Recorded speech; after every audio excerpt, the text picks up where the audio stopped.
I'm kind of also interested in what else is going on before them. Like, do you want to tell me a little bit about some of the fights that are going on before? I mean, who's in the card below him? Chandler versus Hooker, right?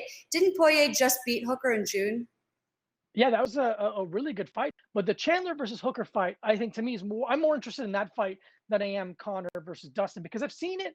I don't expect to see anything new out of those two. I've seen them fight multiple times. I've seen them fight together. But anytime a leader and a champion from another organization comes to the UFC, they're rarely given an easy fight. And Hooker is anything but that. He's a really solid fighter with a granite chin. So I saw that Hooker, they're talking about how he has the height and reach advantage. Can you tell me a little bit more what that means from your MMA background? Yeah, so height and reach is something that I think a lot of people that don't really know anything about fighting, well, especially reach, love to talk about. They love to make it seem like, oh, well, 76 inches is longer than 74. So obviously this person has the advantage, which is not necessarily true. The advantage is of the person who knows how to use what they have. Um, so being able to use your reach is very useful. It's a very important skill, but just because you're longer than someone doesn't mean you have a better chance of winning. I mean, all of this really resonates with me. I feel like there are a lot of ifs and buts. If one can do this, if he can do that. So how do I decide who to bet on? How do I decide here? The odds are pretty even here with Hooker and Chandler. So how do I pick if I do think they're going to be able to use the reach to his advantage or not? So And then, like, where do we go from there? can I actually, my answer to this question is based off of Diego's answer to one of my questions. So reading up on these fighters' backgrounds, their age, where they've been fighting recently, and like recent motivators, like key in on Hooker's recent loss to Poirier there. And I see that it's basically an even matchup.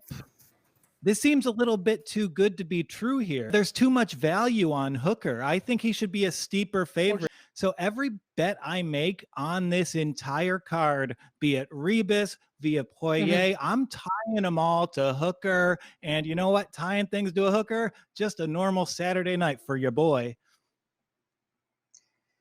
So then I think that makes it a pretty good bet if Diego's correct and that he's just going to win. I mean, the odds, right? I mean, with these odds, I think it's a pretty good bet then on Hooker.